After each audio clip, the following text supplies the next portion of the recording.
Hello and welcome to Social Media Weekly, episode 23rd April 2019. Social Media Weekly is brought to you by Peddlers Marketing, the digital marketing agency that helps small businesses go digital. My name is Sean. And I'm JK. This week, Facebook will add ability to post 3D photos. Well, it actually has done it, but it will continue to add for all the other devices that haven't gotten it yet. Poor you. Poor Android users. Twitter experiments with hiding replies. Jumprope could be answer to how-to videos. Twitter hopes to reduce disinformation with a digital highlighter. And Instagram's new test is bold. What it is it? You have to stay on to find out. Yeah. Now back to the stories. Facebook has and will continue to add ability to post 3D photos across all mobile devices. We will soon be able to take and share pictures with a 3D depth that has a depth that as you tilt your device, the background actually moves in a different direction. So it gives you a bit more of a depth. By we, he means Android's we. Yeah. I'm not that equation. Seems that iOS users have already been able to do that. But I just found this article on TechCrunch which says that this will happen. Maybe it's not even available across all iOS devices yet. Maybe just some.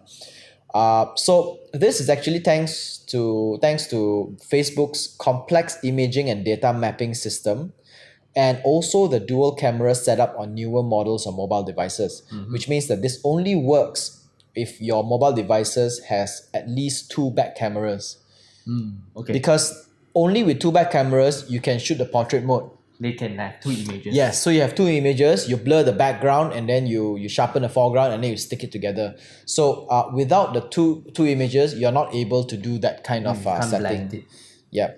So this will give all flat images the ability to somehow come to life.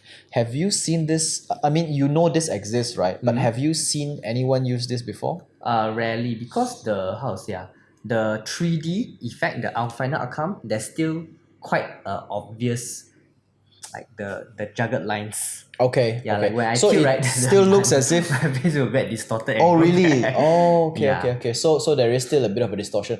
What I know is that this complex imaging and data mapping system that Facebook talks about, Google actually created this a long time ago. Oh, okay. In order to map an environment and give it a 3D effect. I think it was 2 years ago where they announced this technology. Okay. So I guess Facebook reverse engineered it and then they Use it also on their own, apply it to their own as well.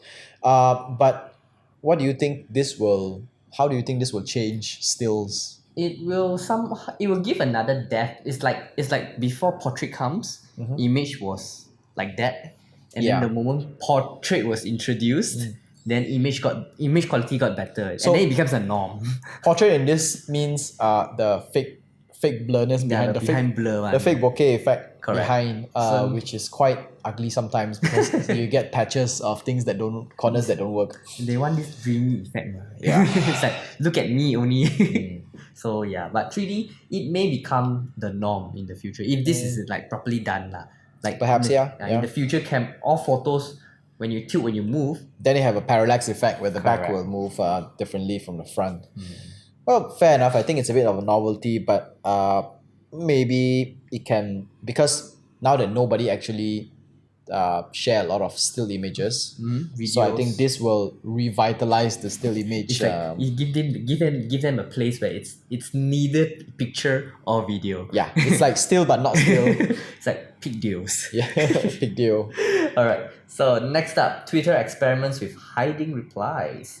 In the endless quest to improve our experience in Twitter, the company just announced plans to add the ability to hide replies. Not sure if it's good or not, but if we block or mute a user, it will also change the experience of the blocker. And reporting only works if the replies and comments actually violates Twitter's policy. Enter this possibility sweet spot of discreetly hiding replies without actually kicking that person out of our lives. The company says they are testing this feature and may remove or tweak if user experience don't go as planned. I think it's nice because if we block or mute a user, right? So you completely block or mute that person, but sometimes it's not that person that you don't like. Sometimes it's just The way they talk. the way they replied to something, or the way they disagree with you on something, or the way they are a bit rude when they're talking to you about something. So just hide a reply, Ah, just so that it does not appear on your I thread. see. It's like Right. okay, I need you to be in my matrix of followers, but I just don't want you to talk. Just keep quiet. Yeah. Is it? But something like that. that's if you mute the person. So if you mute the person, that person still exists in your follow, Correct. in your feed, but you just can't hear that person, right? But if that person also has something good to say about stuff, right? But sometimes when they're replying on to you on some topics that can be a bit that you don't like to hear, maybe let's say just on that He's specific very topic. strongly opinionated. Yeah, on that specific topic, then you can just hide their replies for that topic itself, and then they won't be muted, so you can still see their posts, and they won't be blocked. So So you give them a leeway lah. So. yeah, it's like Twitter trying to cover all bases, like on the scale of loving a person to hating a person.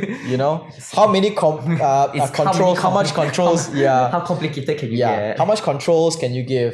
So the more controls, the better it is Fair enough. in their context. So yeah. And it doesn't, as long as it doesn't violate the Twitter policy lah.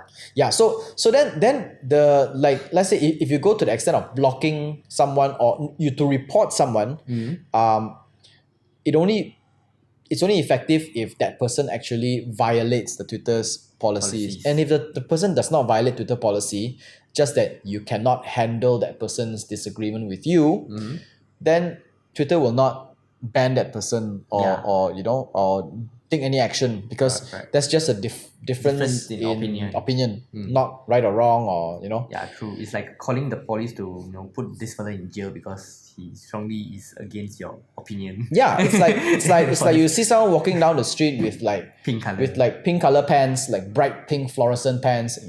You just can't stand it, and you can't call the cops and ask. put this ask into the- the yeah, prison. exactly. You can't do that because they didn't violate any laws. Yeah, true. This is good. Alright, next up. Jumprope could be answer to how-to videos. We've always had this problem of watching how-to videos while doing the same thing.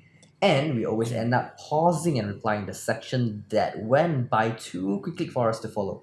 Jumprope is a new app that the founder says will solve this problem. They do this by converting parts of typical video into steps in GIF format. The GIF will keep repeating itself, letting users watch it without needing a scrub around. The GIF can be created in many formats, including stories and square. They can also add instructional caption. Once done, the content can be exported to be uploaded on virtually any social media platform of their choice. Jumprope is available on iOS and will be coming to Android soon. Aw, sad for you. Yeah, it always starts in Android. It always starts in iOS first. But this is quite interesting because so we have all watched how-to videos, like how to cook and how to do this and how to do that, and sometimes they go too fast, and you always have to pause and see, wait, what step did they do, what did they do, what did they add, what kind of ingredients they add, what did they do, how long they stir, everything. So what Jumprope does is it actually converts your how-to video into little GIFs per step. Each step will have their own GIF, high resolution GIF, and then depending on the format that you put, let's say stories or anything, right, they can also have an empty space below or above where you can write the captions. The captions are the and description. the instructions. Instructions, yeah. So and then what it does is it will export into a set of GIFs where you can upload anywhere, and then when people watch it, they will the GIF actually loops in that same step over and over again. Like it will keep retracing that step until the person watching says, okay, I'm done with this step, I'm going to the next one, so tap to go to next, tap to go to next, tap to go to next. I think it's a very good idea of doing it, but if I have a feeling that if this picks up, social media companies will create their own because it isn't actually very difficult to build. Yeah, it's just looping only. Yeah, it's So- just converting step by step in videos into GIF, which can already be done. It's just that you have to go out somewhere and actually do it from a Yeah, different app Platforms. somewhere, instead of built in. Let's say if Jumprope gets famous and everybody starts using it, and I have a strong feeling, Instagram, YouTube, and everything will just They'll just adopt low. Yeah. I think it's a very quite easy fix. Yeah, it's a very easy technicality yeah, system. it's a very easy process to create. But you will always end up pausing. I will usually just watch a video. Let's just say if I'm cooking, right, they will have step by step stuff. Yeah, okay. Sometimes when I'm also cooking and when I'm watching that video while I'm cooking, so I would actually watch the video one round before I cook, so I know exactly what The is whole expected picture, and the right? whole thing, and then I'll watch again during time when I'm cooking. Like okay, when you're cutting how to cut. Okay. Like what to put in first. Usually it's what to put in first, what to cook first, so that you get the kind of flavor or the texture that you want. Correct. How long to go at it. These kind of things. So what it does is, let's say if they actually break it down into parts where you are doing like step 1, then you just keep looping step 1 until you're done with it. So if you missed one section of step 1, you just wait until the GIF loops. Come back again. And then okay, now I gotta put this. Then loops again, I gotta put that. Okay, got it. So the loop will usually be just a few seconds. It's not a very long loop. Assuming 15 seconds. Maybe even shorter sometimes, depending I guess, on how you do it. Like let's say if you watch a tasty video. video, right? So the tasty video is like they will very quickly tell you what ingredients you need, how to cook it, Yeah, blah, blah, blah. how Step many 1, 2, 3, tables- 4, how many 9, tablespoon. all the 10 steps right away, straight away in one video. And if you were to watch it in Instagram, you can't do anything until the video loops, right? Yeah, I was like, I have to wait for it again. Yeah. I have to So naturally you watch in YouTube. YouTube, correct. So if you watch in YouTube, you'll be like when you watch that section, okay, now I add ingredients A, B, and C, pause. Add ingredient A, B, and C. and then wait for it. Then continue. Stir with for 3 minutes, and then add And then ingredient add another E, one. F, G, that kind of stuff. But what the GIF does is it just keeps you in that loop until you have completed. All you need to do is just tap the screen, then you move on to the next one. Okay, got it. So it makes it a bit easier, but for educational. yeah, for educational, for teaching one. Like, Educational you need content. You need to understand it, dissect, and then do it. yes, And yeah, wait. yeah. You cannot like tell A to B, A B C D. Yeah, Too much yeah. already. It's like, oh my god, it's like information overload. Yeah. But I still stand by the fact that someone will just take it up. It's a good concept, but Yeah. good luck, Jumprope. That's all I can say. Okay, so bye, Jumprope. Hi, Twitter. Yep. Next up, Twitter hopes to reduce disinformation with digital highlighter. The company just acquired a highlight sharing app called Highly, which essentially highlights the part of articles for easy reading. The company hopes that this will encourage users to share external links by highlighting parts of articles they were reading, which could be a good way to get people to actually read articles before sharing them. Like the headline like that. Yeah. Sort of like you know how I do it with my Instagram. Like when I read articles, I take a screenshot, then I will circle it. So what Highly does is it's able to actually highlight parts of the article, and then we can actually have a Copy-paste kind of function to share it out to a social media platform. Okay. So when you share it out, right, the social media platform will will screenshot that snippet, that part where you highlighted, and then share it as an image, and then also share the link to the real article itself. Sorry, they share the image and then The screenshot of it, okay. of the part where you highlight, Alright. and also the link to the article. Okay. Yeah. This is purely for Twitter only, right? No, this one Highly actually used to do it for all platforms. But what is happening is Twitter now just bought over Highly, and they're going to integrate it into into Twitter. their system. Yeah. Okay. So let's say in the future we are looking at the possibility of all Twitter shared articles to come with highlights, meaning that someone actually read the article and then they are making comments based on a quote that they highlight in the article. Okay. And people can actually click on the link to go to the full article if you want to read the rest. Yeah, I think Which gives easier, it a little bit more of a like an end-to-end coverage on it. In order to post and make a comment on an article, you first have to read it Yeah. and quote it and Yep. then share everything so that people can actually go and verify what you're saying is Yeah, true or not. true. That kind of Functionality. functionality. Okay. I think that is quite a good way of doing it, provided everybody actually does Is it highlighting the you can highlight anywhere of the link itself, right? in the article. The article Yes. itself. You can even highlight the picture, right? That I don't know. Don't know. Because the sample they gave was actually words. lah. Yeah. So they they screenshot in JPEG image or they actually copy the words itself? It's in JPEG image. JPEG image. Yep. Okay, JPEG one. Okay. If only this one can screenshot picture, wow, how happy. Highlight the peddler. But yeah. If it's that good lah. Yeah, if it's that good. Alright, next up, let's talk about Instagram.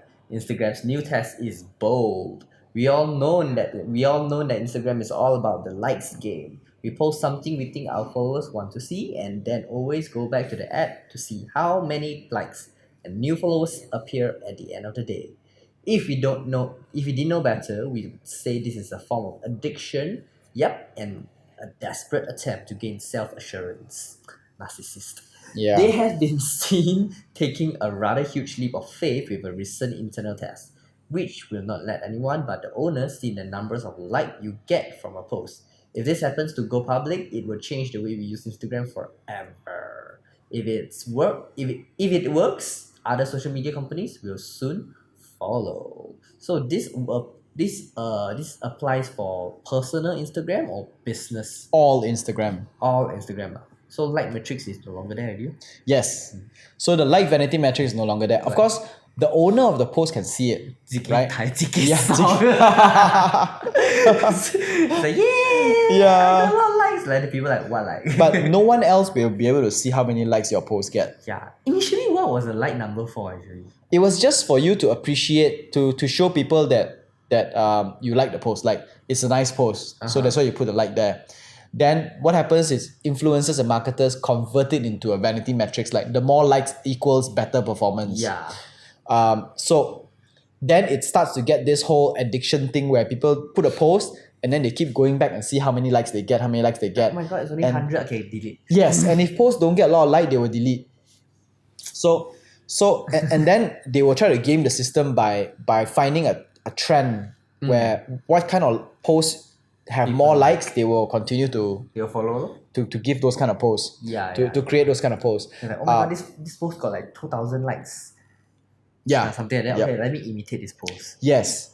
So Instagram says that this actually departs away from Instagram's initial purpose of us being able to properly appreciate content for the content itself rather than the likes and correct, gaining likes and becoming a narcissistic society. So they have been testing this internally. They did not say that there is any possibility that they will bring it out, but I believe if it does come out, what happens is that if you internally can see your likes, it will still be fine because then you will know whether your post works or not.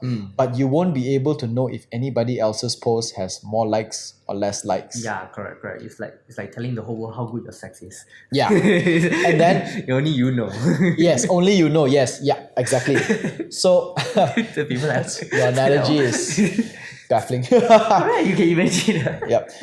So and then the other thing also is that we take it from the marketer's point of view, right? So what will happen is the influencers will not be judged based on how many likes they have or per post or this manner of vanity metrics, but they will be judged based on how effective their marketing is and how many sales they bring, or sales or other KPIs they bring in for the clients. True. Yeah.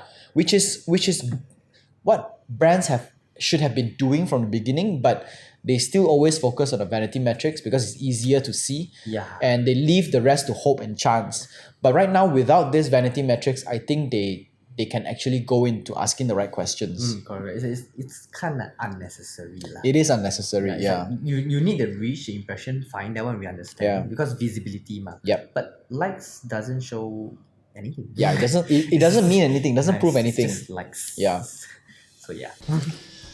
All right, that's all for Social Media Weekly this week.